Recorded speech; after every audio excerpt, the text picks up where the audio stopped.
Well, good evening, everybody. As you know, this is Tuesday evening. Let's Talk Football. The Roundtable is here. We do apologize for the late start, some technical difficulties, but we are here. We are with you. We are glad that you are with us. We hope you are having a great Tuesday. Of course, my name is Nick Rosario. I try to steer the ship and not hit the iceberg.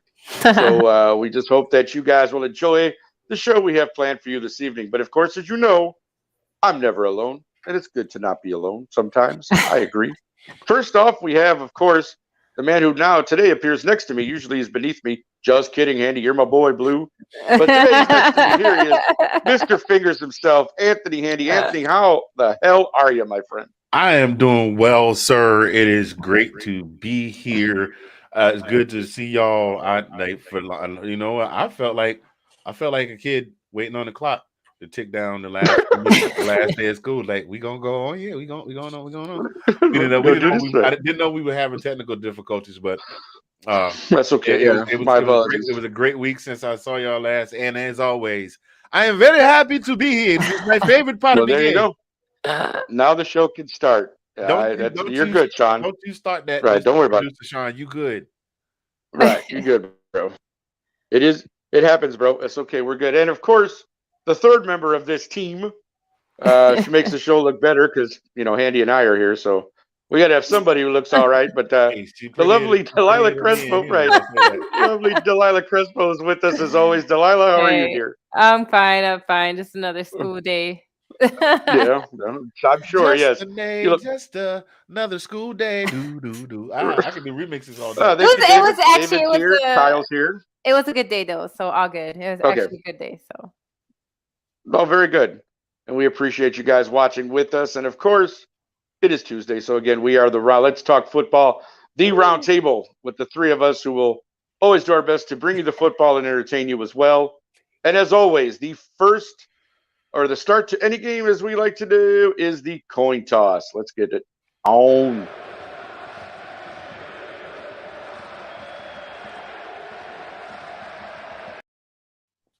All righty, so today for the coin toss, I thought, seeing as how we're through week 6 now, we have a few teams that have some records we weren't expecting.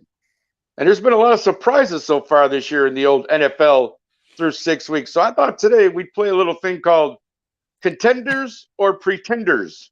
So me and my illustrious group all here right. are going to go through a few teams and we're going to let you know what we think. So I'm going to start with you, Mr. Handy, since you look ready to go, my friend. I'm The always New ready. York I'm Jets. always ready. I know you are. The New York Jets are 4-2. Are they contenders or are they pretenders, my friend?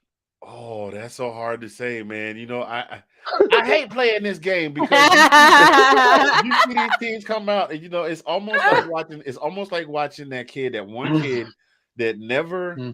It's like, remember the Charlie Brown special when he was Yeah. running and he was in first place, and you thought he was going to win, and he ran straight Yep. down the track, and everybody else went around the corner.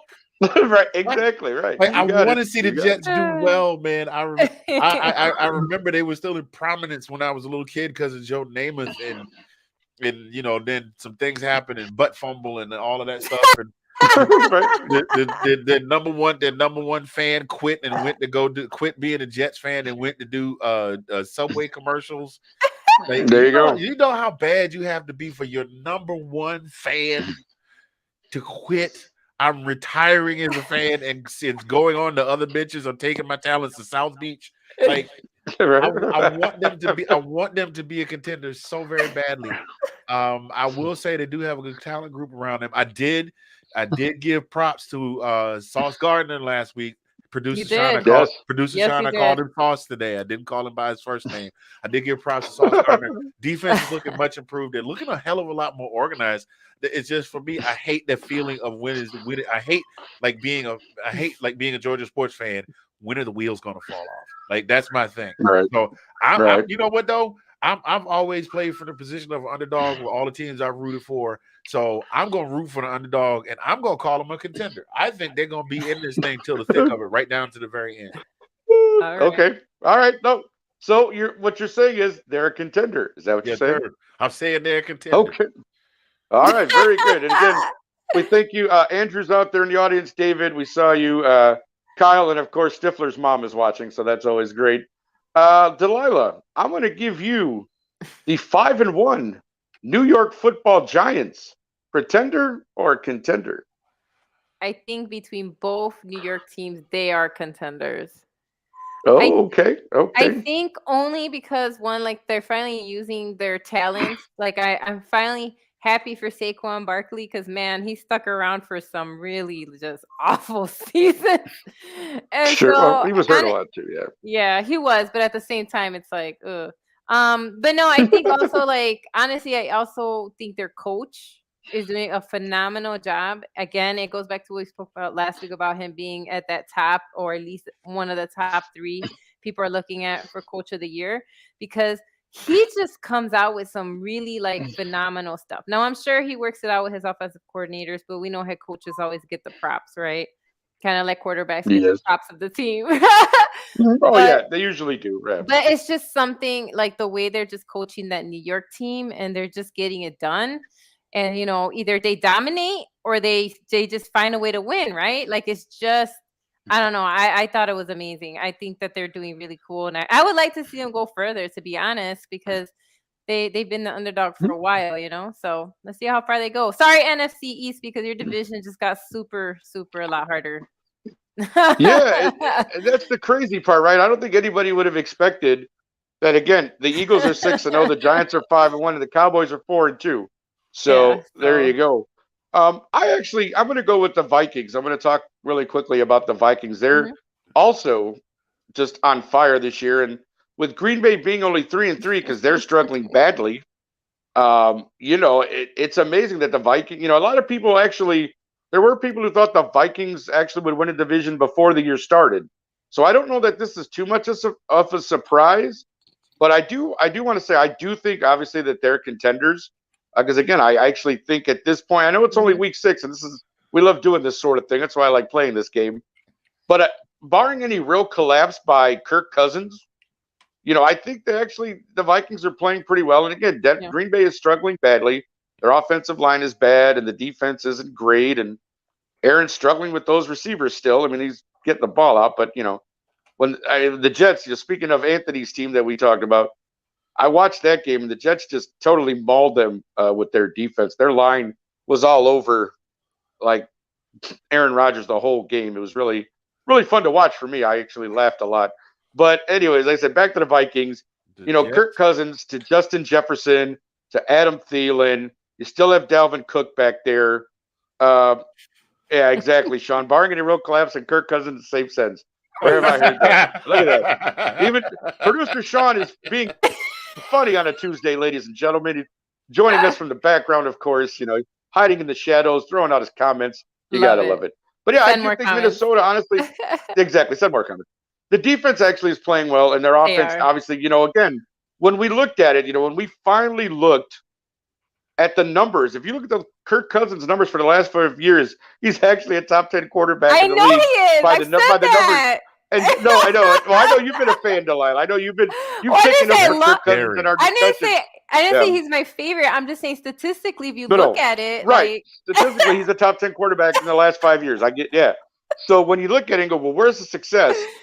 Maybe it's this year. Maybe this is the year that Kirk Cousins finally doesn't collapse, Sean, and he finds a way to get, Cat. I know right? That's Cat. That's Cat. Just to give my boys some love, right?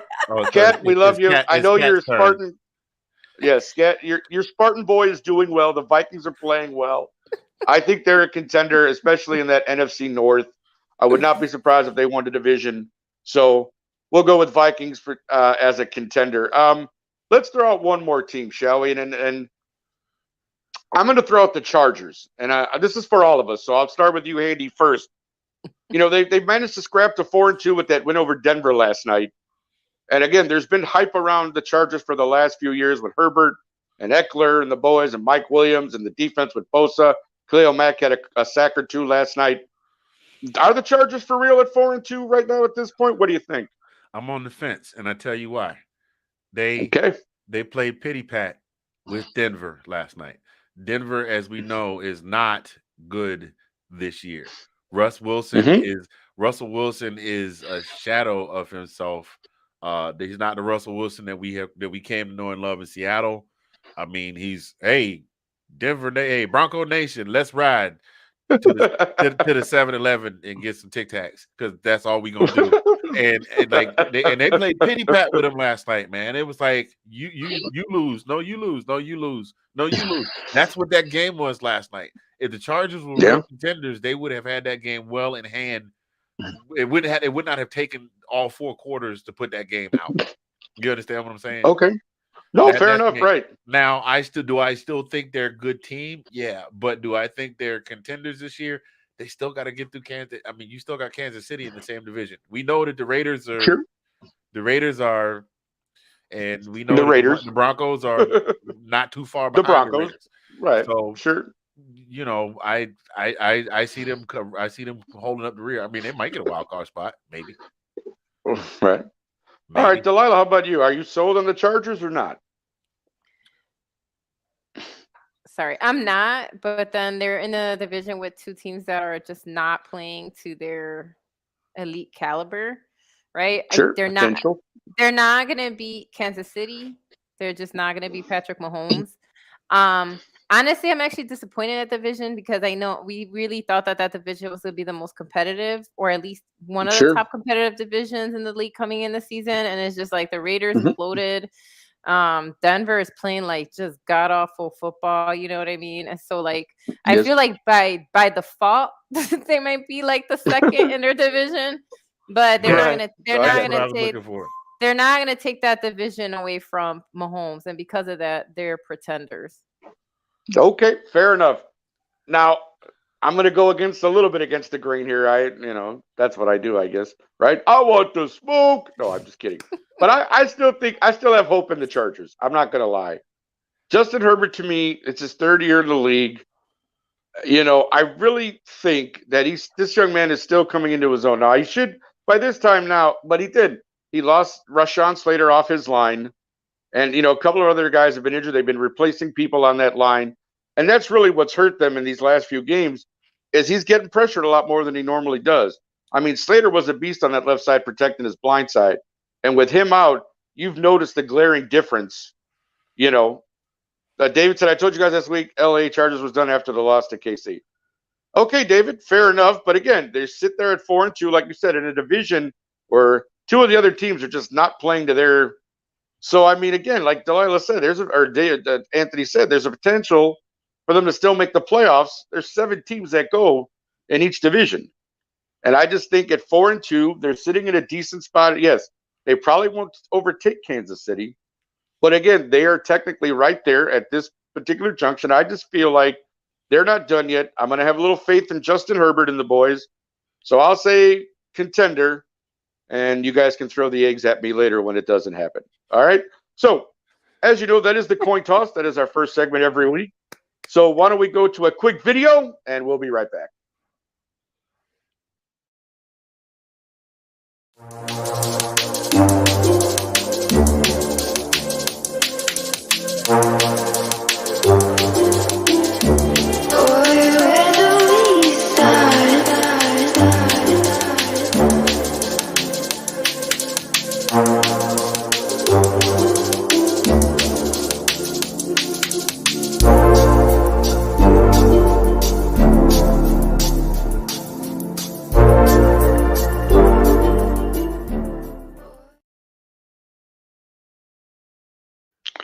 All right, everybody. Of course, that was a preview for the Let's Talk Football Sunday show, which Sundays have been a little difficult for us just because a lot of different things going on. But you will see us again, we promise.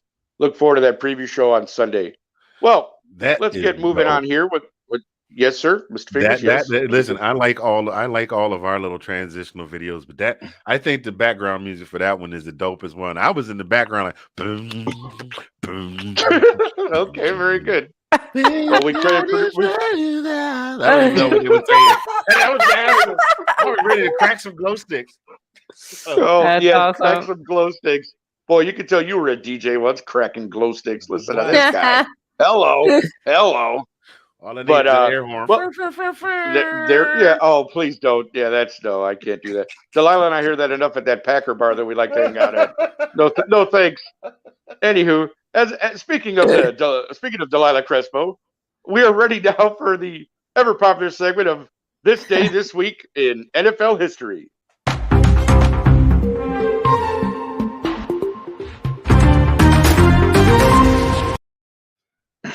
All right, take it away, Delilah. All right, that transition was a lot quicker than last time. Okay, hey everybody. All right, so here's what's going on. So this week in the NFL, so we're gonna go with. Actually, I found a few different facts for today. So October 18th, 1953, Willie Thrower becomes the first NFL quarterback in modern times. Okay, right? Because I've spoken about different black quarterbacks throughout the different like NFL time periods in DWD, but this is like in the modern times. So so 1953, Willie Thrower. 1980, October 18th, 1981, Joe Danello of the New York Giants kicked 6 field goals for a 32-0 victory over the Seattle Seahawks. He tied that game with 6 field goals with no misses. On October 18th, 1992, Philadelphia Eagle Randall Cunningham sets NFL quarterback scramble record of 3,686. Like, how is that even possible? I'm gonna have to go look for the tape on that. If he's scrambling for over 3,000 yards and he sets an NFL record, that's wild. Anyway, so yeah, that happened on October 18th, 1992. Also that year, that's when Miami and Washington tied for first in the Associated Press top 25 football poll. It's the first time that there was a tie in the 51 years that they've released, the Associated Press decided to release their top 25. It started in 1936. October 18th, 2009, Mr. Tom Brady for the Patriots threw 6 touchdown passes, 5 1/4, an NFL mark in a 59-0 win in the snow against Tennessee. Brady's 5 TDs passes the second quarter are a record for one period. The 59-point margin matches the largest since the NFL-AFL merger in 1970 when the LA Rams, and I'm sorry if I'm going to say this to my Falcons fans, beat the Atlanta Falcons in 1976, 59-0. So that's basically like the last time there was such a huge margin.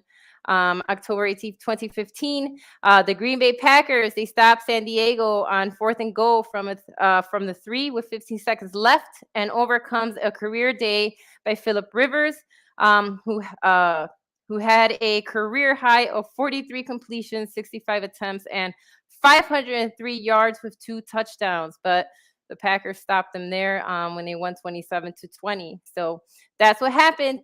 Few different eras on this day, October 18th. All right. Thank you, Delilah, for that. Always great to hear that stuff. So now, oons, Mr. Handy says. Yes. Yes, sir. Go ahead. Go right ahead. Can I ask a question of the General Convention? I would like to put a motion on the floor that we ban any talk about any games where the Falcons had beat, where we had to apologize to the Falcons fans before we make the statements. Every time we turn around and talk about how the Falcons that got beat by somebody, we know the Falcons lost. This is in the 70s, though. Right. This is, back in the days when they still had the red helmets with the Falcon on it and the gray and white, the gray and white uniforms. That era back then. It's different now. It's okay. I'm just being silly. I'm sorry. My Falcons PTSD. That's all right. I know. I know it's strong with you, sir. We understand. Yes, Colin. We can see you now. Is Colin there too? Thank you, Colin. Yeah. Can y'all see my? Yes, we can. Colin, thank you for tuning in. Again, we do appreciate all of you coming on to watch us be nuts, give you some football and some entertainment at the same time. Now we have what is regularly known as our game of the week. And joining us this week, we do have a guest. Imagine that. It's actually producer Sean. We're going to go ahead and bring Sean on to join us as our special guest for Game of the Week this week. Sean, now look, I'm going to give you your opportunity because I know you've been dying since Thursday to say something to Delilah and I, probably more to me because I've talked so much crap last week about that. Yeah, that horrible Thursday night game, which I had to sit through and work and listen to the crowd just boo half the time trying to figure out what was going on because that's all I heard. Yeah, exactly. Keep going. There it is. Here and eat my imaginary popcorn. They're no longer the Redskins, but okay. So, of course, as you all know, Sean is a Commanders fan. Delilah and I are Bears fans. I ran my mouth last week about how the Bears were going to stomp on them and all this. And then we come up with a big, fat 7 points, ladies and gentlemen. We were in the Washington 5, 3 separate possessions, and didn't bother to kick any field goals, went for it every time, and didn't get nothing. And as a result, we lost the game by 5 points. So, Sean, here is your moment to gloat. I'm going to give you the floor for a couple of minutes. Say whatever you want, because this is your moment, sir. I know we're both 2-4, so both our teams still suck, but this is your moment, my friend. Go ahead. Washington Commanders, it's all yours, buddy. Just go ahead. Do you hear it? Do you hear it? Fight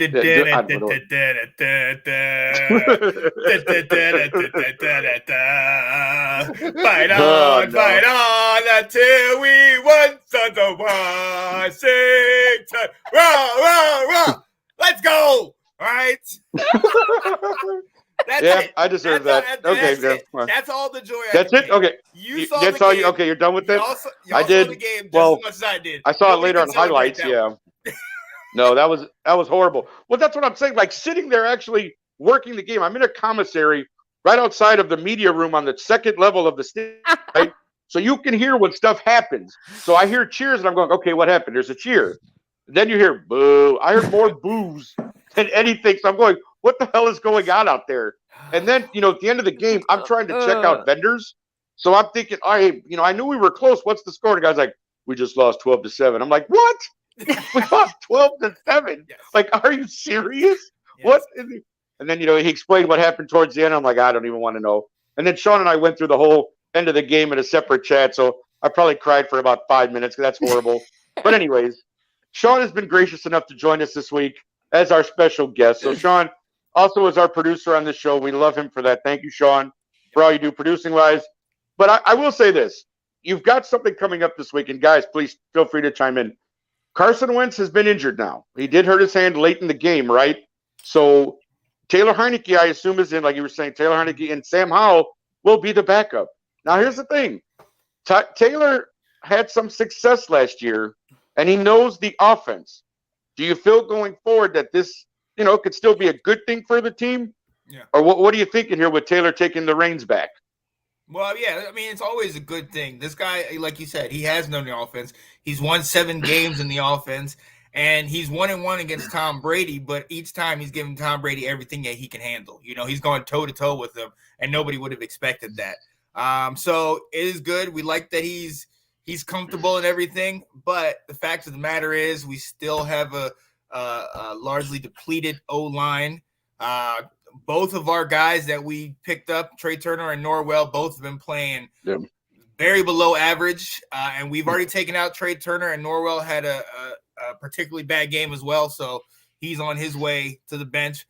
We know what's going on with our secondary. William Jackson III wants to trade out of there. He's not really good in our system.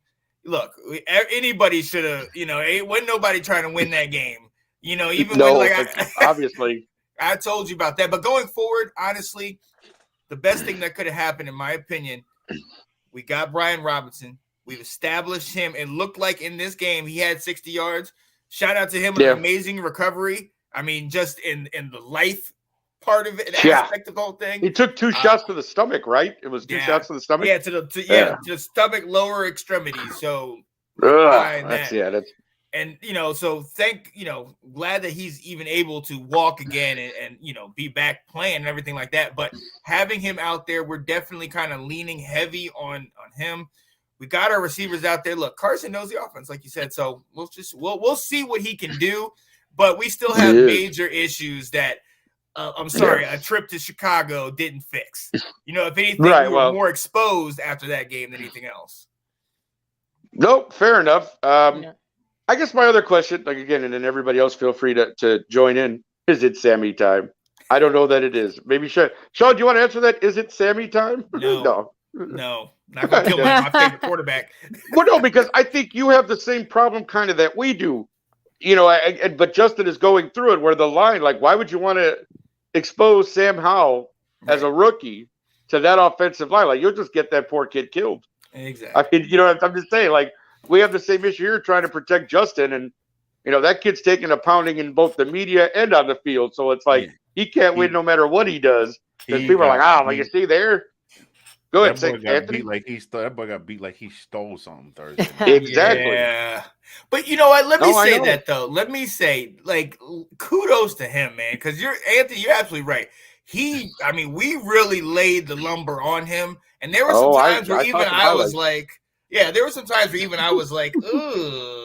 But he got up every single time. And look, for all intents and purposes, he gave you guys the best chance to win the game. If Mooney catches the ball cleanly, it's game over. It's true. So well, again, it's hard when you got 3 possessions in the on the Washington 5 and you can't punch it in. That speaks to a bigger issue, obviously. Okay. So all again, I'm saying is, go ahead, Delilah. You guys have a chance. Just do what the Jets did. Yeah. They don't have a good O-line either, which is really surprising because they really went after Aaron Rodgers that game. I was actually surprised how often he actually got pressured by the Jets. I was like, whoa. And at Lambeau, no less. I was like, what's going on? It's an alternate reality. I was like, it was really weird because I was like, what the hell am I watching? Like, I don't know what's happening. Like, and see that's where I'm kind of like, okay, do I get kind of excited? Do I get excited because the Packers are struggling? Y'all should watch what the Jets did and basically go, y'all do this. Right. Yeah, exactly. That's what I would do if I'm Ron. I'd be like, we're gonna watch what the Jets did. Just do exactly what they did. And see if we could kind of emulate what they did. Absolutely. Right. Absolutely. No, that could be fun. But of course, as we do every week with our guest. Hey Bobby. Hey Bobby, good to see you too, brother. How you doing? We pick a game of the week, and this week our game was actually picked for us. All I know is the Bears and Commies have a tough matchup coming up. Tell them. Okay. For those of you who haven't been paying attention, obviously we have a Falcons fan on the show. Watch me get the slow wing flap for you. So there you go. And of course, our friend Kyle Yacy, Dave Chappelle doing the who you could see on the show before us on the NFC South Takeover, and then Bobby smoking ribs for tomorrow. Thanks, bro. Do I have to come all the way to Virginia to get some, don't I? Yeah, thanks. Real nice. This guy. Yeah, exactly. But our game of the week this week. Chiefs 49ers. Now, again, we did feature the Chiefs last week, and as you all know, Buffalo did get the better of them in that game. So obviously this is a bounce-back game for the old Chiefies, but do the 49ers come in and play spoiler? Mr. Handy, what do you have to say about our game of the week this week, Chiefs 49ers? I think the Chiefs absolutely can beat the 49ers in San Francisco. There's no doubt in my mind. This is not me dogging my team, but we know that the quality of team between the Chiefs, we're talking about the Chiefs who just a couple of years ago won a Super Bowl, and we're talking about my beloved Dirty Bird. There he goes. Who are still rebuilding, and they beat the 49ers this past week. And they didn't just beat them. They didn't whoop them. But they definitely came out throwing haymakers. I mean, it was 14-0. I didn't get to see that game because it wasn't on. But I went back and watched the highlights, and I was like, they scored boom, boom like that. What? Whoa. So I think the Falcons are maybe starting to get their legs up under them. I'm not saying they're gonna make a run to the Super Bowl, but I'm starting to get on the Kyle Yacy bandwagon. We want the South. You want the smoke? We want the South. So I think the Chiefs absolutely. Well, we want the Bears too. We got you. We got something for them Bears. Hey. Yeah, okay. Anyway, let's talk about that later. Don't worry. Yeah, I got you. Anyway, I think that the Chiefs absolutely can go out there and beat the 49ers. I got nothing against the 49ers. The 49ers are a very good squad, but I think they're out. I'm just gonna say it without getting too deep and overanalyzing it. The Chiefs are a better squad right now than the 49ers are. Mm-hmm. Period. Okay, fair enough. Blank, no semicolon, no hyphen. Right. Delilah, how you feeling about this our game of the week this week? 49ers win games they're not supposed to win. Often. Mm-hmm. I've seen it happen historically. They didn't win that one Sunday.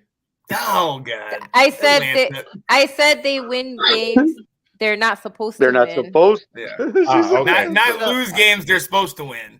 I misheard. Maybe I just want to throw another. Like, maybe I want to throw another jab at Jimmy G. My bad.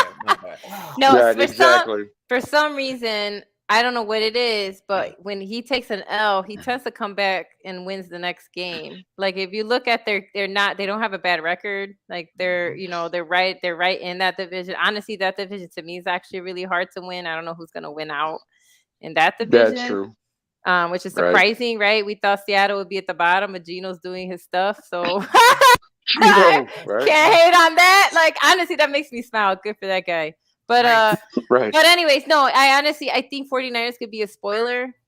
It's like I've seen them do it before. I've seen their defense come up and do stuff they're not supposed to.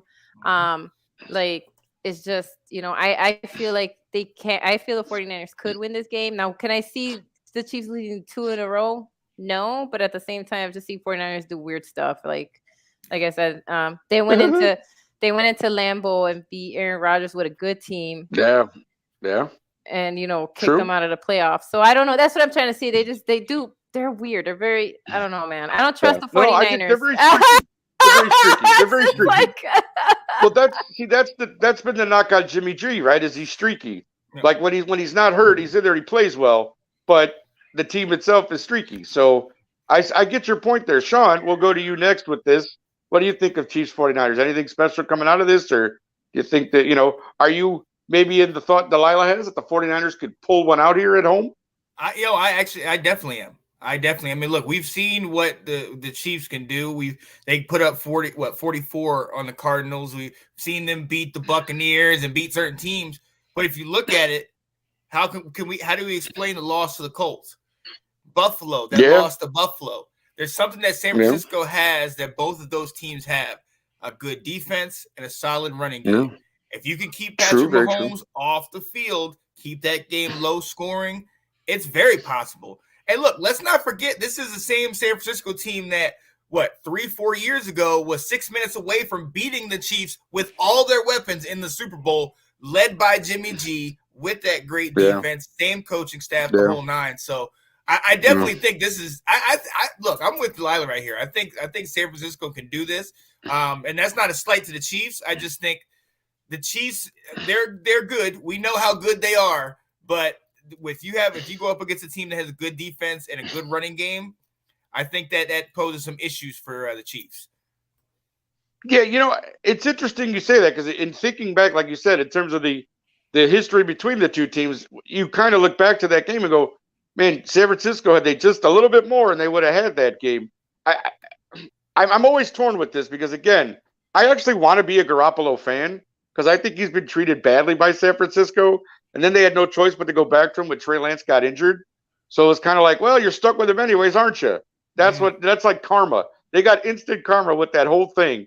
And so now they're relying on Jimmy G to get them, like again, and the division they're playing in is still ripe for the picking. Let's be honest. Yeah, the Rams haven't played up to potential. Is. I mean, yes, Gino's got Seattle 500 and they're playing well, but who's going to take that NFC West? Who knows? Like it's so up in the air right now. But again, I would still think that the front runner is San Francisco. If they can, like you said, with Debo and just Ayuk, and Ayuk had a great game last week for those who were paying attention. And again, their defense is pretty solid, like you said.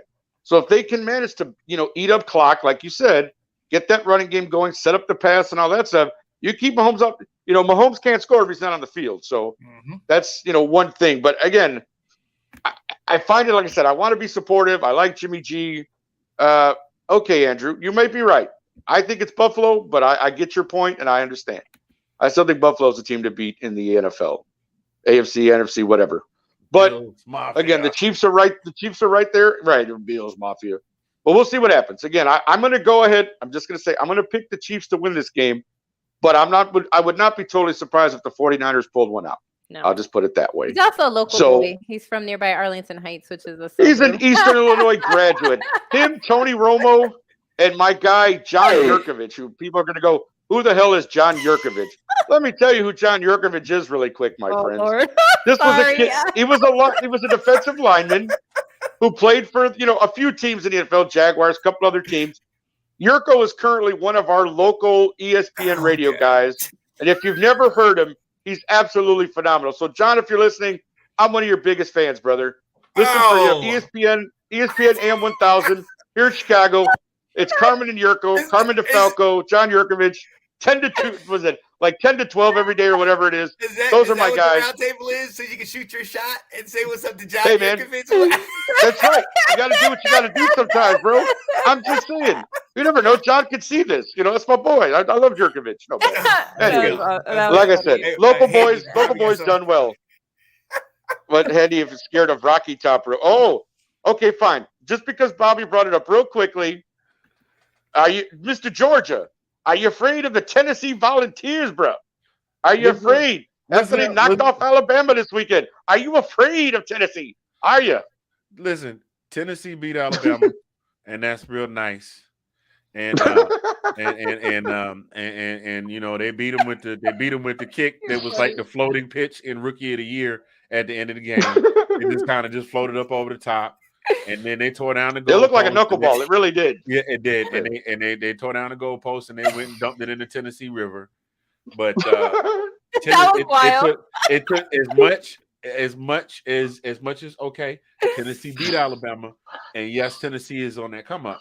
And I know you can't really use last year as a comparison for this year, but it seemed to me that another team beat Alabama decisively and put the quarterback to sleep at the end and had the coach jumping up and down while he was running down the sideline with a pick six.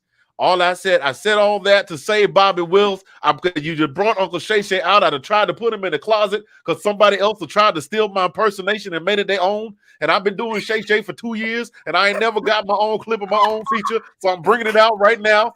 Bobby Wills, I'm here to tell you right now that ain't nobody scared of no floppy top. We're not singing at Dixieland Delight. I will not wear that god-awful orange. We getting ready to take care of business in 2 weeks, but right now we got to handle the Florida Gators in 2 weeks because we got a bye week, and that's all I got to say about that. I'm done. Well, thank you, Shay, for making an appearance this week. We got to love that. You got to love that. And again, so there you go, folks. That's a great way to end the Game of the Week segment this week. So let's go. We want to thank, of course, our guest, Mr. Sean Spencer. Producer Sean, thank you for coming on and chatting with us. Let's another quick video, and then we'll be right back. Bam.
Thanks for coming back, everyone. Of course, that is the entire slate of shows we have in the Let's Talk Football family here.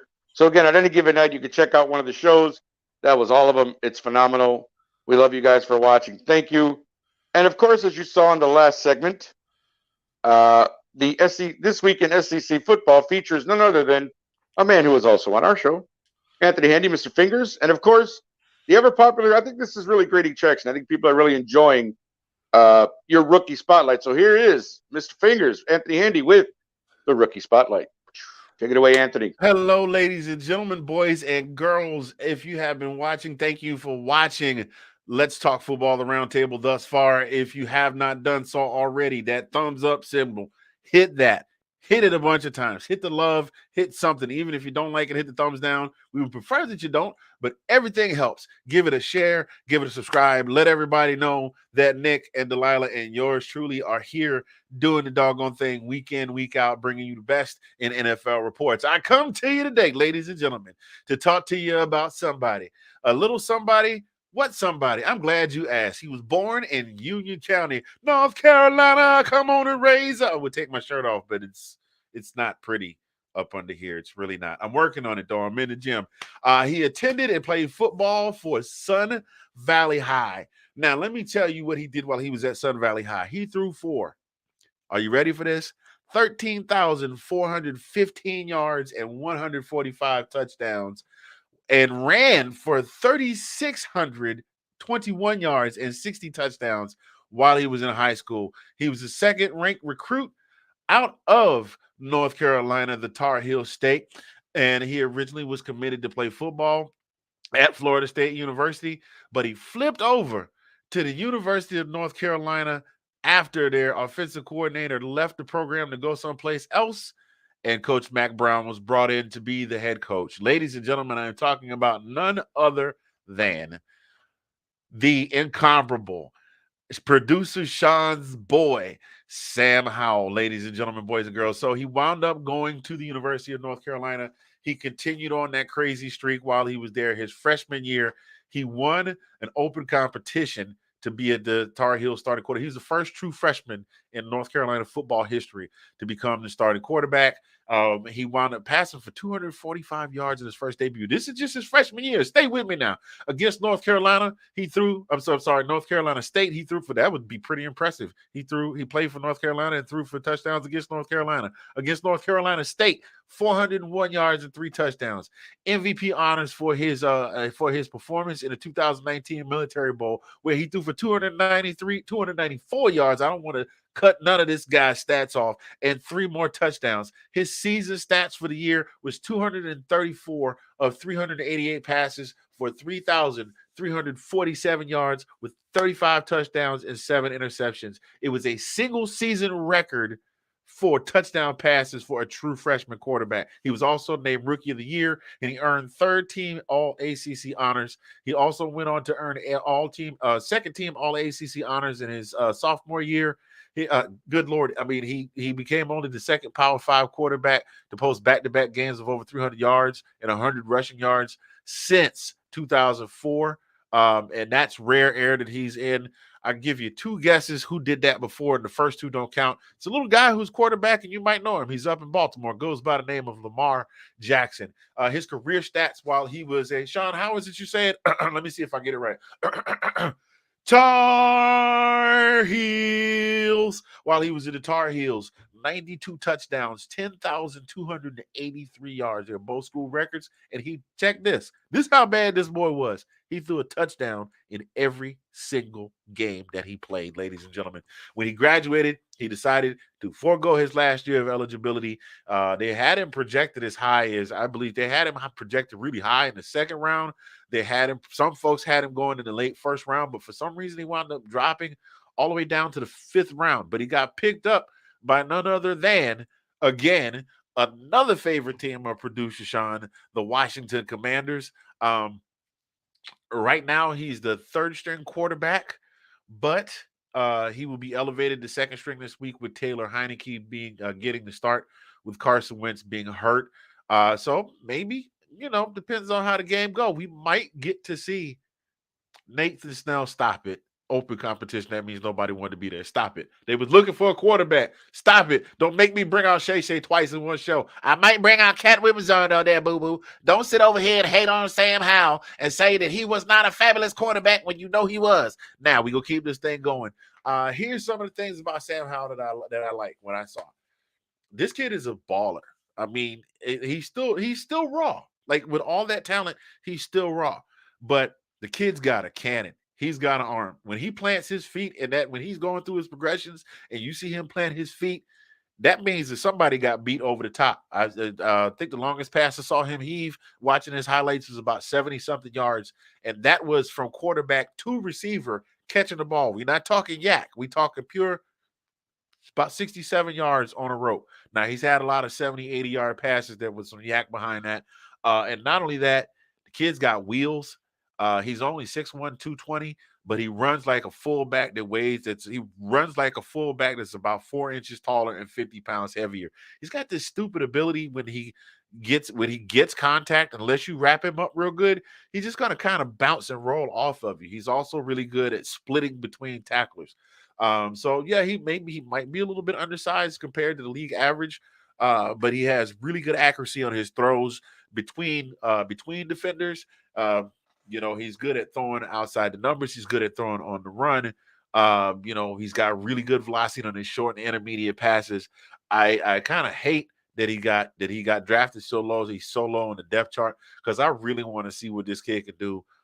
This is another guy that the producer Sean. The producer Sean, you turned me on a lot of guys. Him and that kid that's I'm not gonna say his name because I might use him for Rookie of the Week next week. But he's turned me on a lot of guys, especially quarterbacks. And this is one, producer Sean, I'm glad you pointed out, because I can't wait to see this kid play. Ladies and gentlemen, this week's let me DJ that.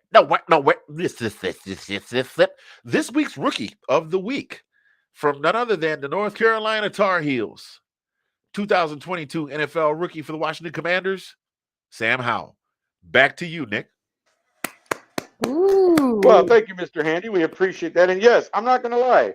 I am waiting for the debut of Sam Howell. Again, I know there's a lot of problems with the Washington line.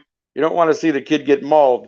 But I am curious to see when they give him a chance to at least get some NFL experience. We'll see if that's this year or if they sit him and he plays next year. Anyways, we thank you, Anthony, for that. Let the man hold the clipboard, Sean says. You can tell who he favors. Oh, David Wright with a good question. So why is he hiding behind Heineken? Well, Heineken, same thing. I call him Heineken too. I mean, good question, David. We will maybe we will find out the answer this week, my friend. Maybe we will. But again, thank you, Anthony, for the. No, yeah, I would. Like I said, I'm waiting to see what the kids do.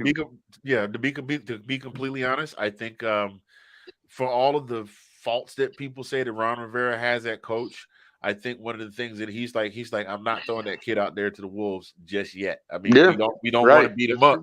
We don't want to beat him up. We didn't spend a lot of money on him, but we don't want to beat up a kid that could turn into a diamond in the rough. Yeah. I mean, there's another guy that was a second stringer, third stringer. There was a 6th rounder that is now going to go down as the GOAT of quarterbacks in NFL history.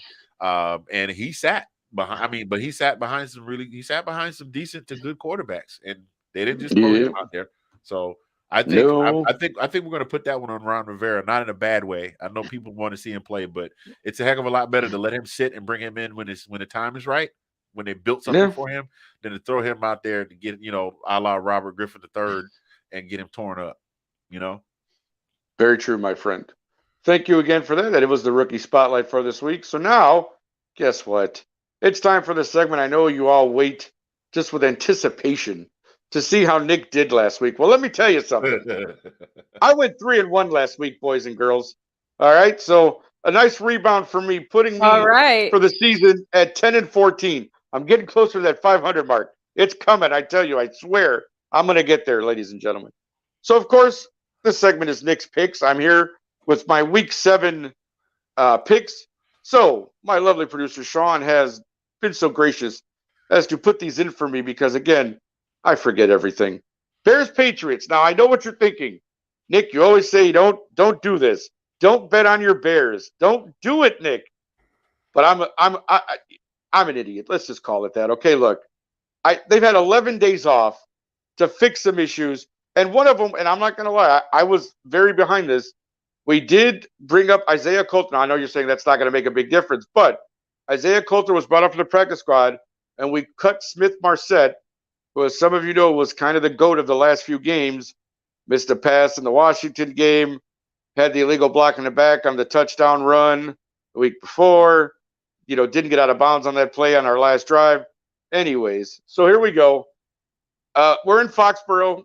Obviously, I don't know if there's a quarterback controversy or not with Zappe and Mac Jones. I assume Mac Jones will go back to starting when he's healthy, which could be this Monday against the beloved Bear. But, man, the Bears are getting 7.5 points. And I know you're saying, but, Nick, your team doesn't score. No, that's true. I can't deny that at all. But something just tells me that on the road, and we've been a good second-half team, and and as a matter of fact, you may not know this, but Roquan Smith leads the NFL in tackles. I knew Now that's that. important for a lot of reasons. Okay, see, Delilah knew that. Thank you, Delilah. But I mean, it's just I have some confidence in our defense, and with Gordon and Brisker back there, those guys get better every week. I think we can come within. So I'm going to take the Bears plus the 7.5 in this Monday night matchup in Foxborough. So on to our next game. Thank you, Mr. Sean, if you wouldn't mind. But I will take the Bears. Giants, Jaguars. Now, this one kind of surprised me because the Jaguars are actually favored in this game by 3 points. And I was like, well, I get it, but the Giants are on fire right now. The 5-1 Giants are going to go there into Jacksonville, take on the Jaguars as a 3-point underdog. So naturally, Nick goes the other way, and I take the Giants plus the 3. Again, I know that at times Jacksonville has looked really good, but at times they've also looked really bad. And so the Giants at least have been consistent through these. Don't bet against Bill, he says. Well, thank you, David. I would never, ever bet the Bears. Yes, I know. We've had this conversation. I'll probably be in therapy by next week. It's okay. I'll be fine, I promise. But again, Jaguars, Giants. I will take the Giants plus 3. Again, I just think right now they are rolling. They've got Saquon going. Daniel Jones is not hurting them at all, and the defense has been playing well. So I will go Giants plus 3 in the Giants and Jaguars game. My next game on the docket. Yes, Jets, Broncos. And this was another one that actually kind of surprised me. The upstart Jets are 3-point underdogs in this one, which I was like, oh, interesting, the way the Broncos have been playing. But I guess they figure it's a Broncos home game. You got the higher altitude. Maybe you're thinking at some point Russell Wilson will break out of whatever slump he's in. But now he's got another injury, a hamstring to go along with the shoulder. So I'm going to take the Jets plus 3. I just saw the way, and I'm not, Denver's offensive line is just as bad as Green Bay's offensive line. And I saw with the Jets defense to that offensive line, they knocked Aaron Rodgers around basically for 60 minutes. And I don't think that this game will be anything different. If that defense is still out there being hungry, I look for the Jets to go 5-2, and I will take them getting the 3 points as the underdog. And so my final game for this week, Mr. Sean, thank you, is, of course, Chiefs 49ers, which was our game of the week also. But this line was kind of interesting to me because, again, we talked about, as Delilah mentioned, that the 49ers sometimes win games they aren't supposed to, right? Well, I'm hoping this week, at least for the spread, that's not entirely true. Because, it's a minus 3-point line. The Chiefs should win by more than 3 points. So I am going to take them. As I said, I think the Chiefs will win the game. I would not be surprised if the 49ers somehow pulled it out. But for all intents and purposes, I will take the Chiefs minus 3. So to rewind, I'm taking Chiefs minus 3. I am taking Jets plus 3. I'm taking the Giants plus 3. And my beloved Bear, which I'll probably regret, but that's okay, plus 7.5 on Monday night in Foxborough. So again, that is Nick's picks for this week. Again, I went 3-1 last week, making me 10-14 on the season. And hopefully I go 4-0 and I'll be 500 by next week. But we'll see what happens. So again, we thank you all for watching. Now wait, we got to get one more video before we get to our last segment. Here you go. Watch this.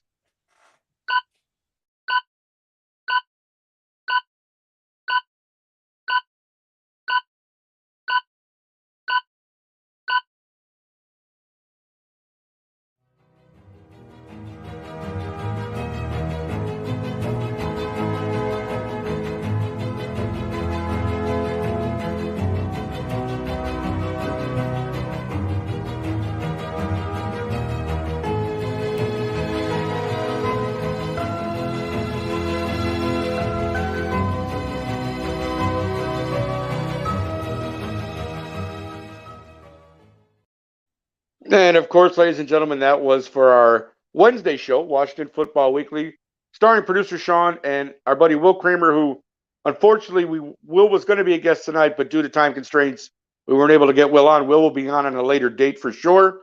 So thank you, Will, for that. Will also gave us our game of the week this week, and Sean filled in nicely as our guest this week. So, of course, as you know, for those of you who watch regularly, and I know you all do, this is our last segment for the week. We call this our one last thought. And so this could be anything. We always talk from our heart, and we always give you what we feel. So, Mr. Handy, for this week, what is your one last thought? One last thought. Yesterday I talked about just not ever forgetting how to be a kid, and I'm gonna roll that over into today, and just gotta take a few minutes out of every day. I'm not saying be a fitness nut. Just take a few minutes out of every day and do something healthy for yourself. I recently caught a glimpse of myself in passing with no shirt on in the bathroom mirror and scared the hell out of myself and said, I got to do something about that. And I've been doing a little something for the last 4 or 5 days. And I have to tell you, today, I woke up, I popped out of bed at 5:30 in the morning where I normally snooze my alarm until 6:30, 6:45. Got through the day on one singular cup of coffee, and then even then a half cup of coffee less than I normally drink. Felt like $1 million all day. I feel really good right now. I know I'm probably gonna crash a little bit later because it's been a long day, but no, seriously, I feel really great. And it's just, and all I have done is just started doing 15 to 20 minutes of exercise a day. Nothing strenuous. I mean, I was jogging in place on Sunday. My wife's like, "What are you doing?" I'm like, "I gotta get my steps in." So yeah, seriously, I was watching the Sunday night game, and I was like, I just break out and jog in place for like 5 minutes. Just do a little something. And seriously, I feel better. I looked at myself in the mirror today, and I was like, you know what? I'm not into dudes, but if I were, I would ask you out. I know that sounds kind of weird, but that's just my thing. Like that's it. Like seriously, it's every day you look at we see ourselves in the mirror every day, and we've been looking at our same faces for however long we've been on this earth. And it's one of those very rare, and I can count on one hand how many times I've done it. I looked at myself in the mirror today and I was like, you stunting on him today, player. I see you. And so, so just take a little time for yourself every day and just do something. You don't have to be a workout fiend. I know we got folks like Kate. Kate is going to the gym like regularly. Delilah, we see your gym posts and things like that.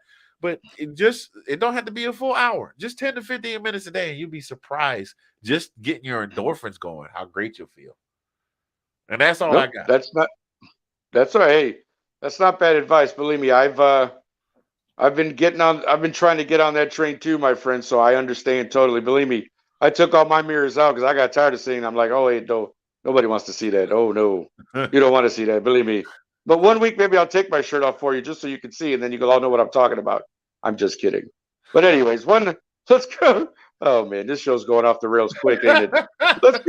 Let's go to Delilah. Delilah, we love you. Your last thought for this week tonight. Bring us up, baby. Bring us up. Oh my gosh. We down. Oh my goodness. All right. So I wanted to start off with a Dolly Parton quote because I love her. I think she's a phenomenal human being.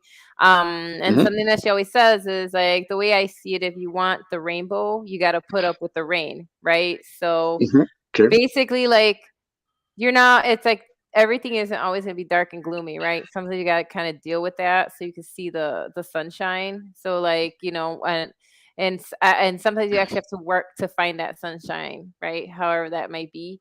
And so I just want to make sure, because the reason I bring that up is because we're heading into, at least on our part of the country, into those the seasonal blues, seasonal depression. Yes, for sure. This is around the time that our son decides to hide. So basically, I just want to make sure that if anybody's feeling kind of gloomy, just remember that like sometimes you have to deal with that gloom to see something bright. And so do what you can to motivate yourself, whatever it is. Like I agree with Anthony. Like you don't have to be at the gym like for an hour. You can just be around move around your house, do some movement, read a book, read a blog, whatever, like, just kind of do something for you in the moment that will help, drag you out of that feeling. Because I know that something could be difficult for a lot of people around this time with the weather change and the seasons changing and everything. So try to find that little bit of sunshine, try to find that little bit of rainbow. And however, whatever that little moment is, like I agree with Anthony. Like if it's acting like a child for recapturing that childhood moment. I've said it before.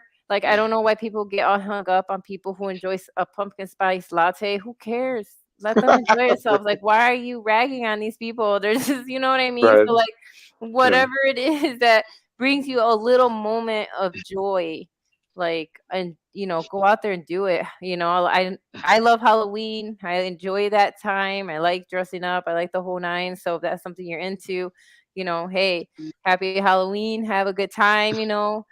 Be safe, of course. But yeah, whatever you need to kind of start kind of dealing with some of these changes and try to get back into at least a better mood. I'm not saying it'd be a perfect mood, right? Because everybody has different levels, but please do what you can to find that moment, to find that rainbow. So that's my final thought. Nope. That's good advice. Thank you, Delilah. I appreciate that.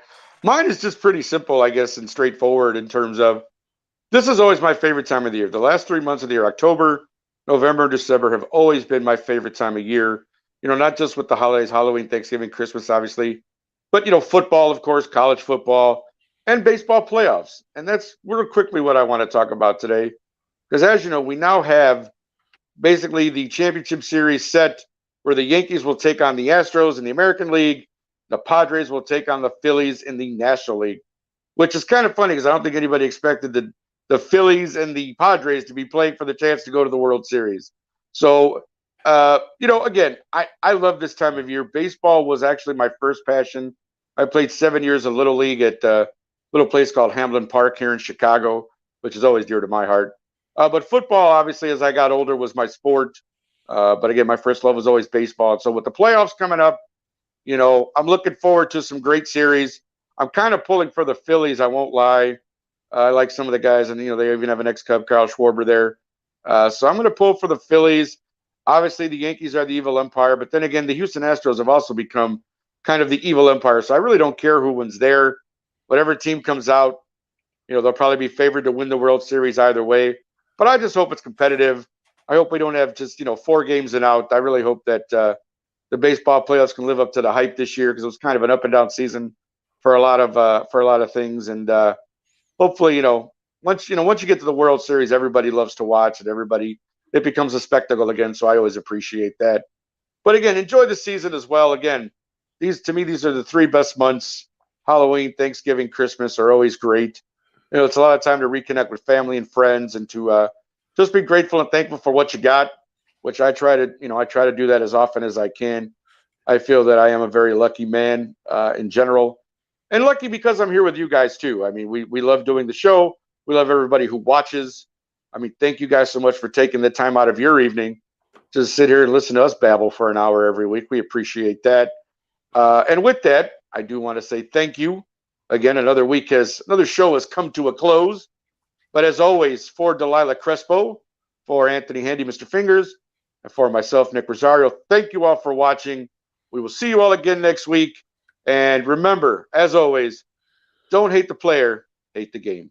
All right. See you next week. Good night, everybody. Guys.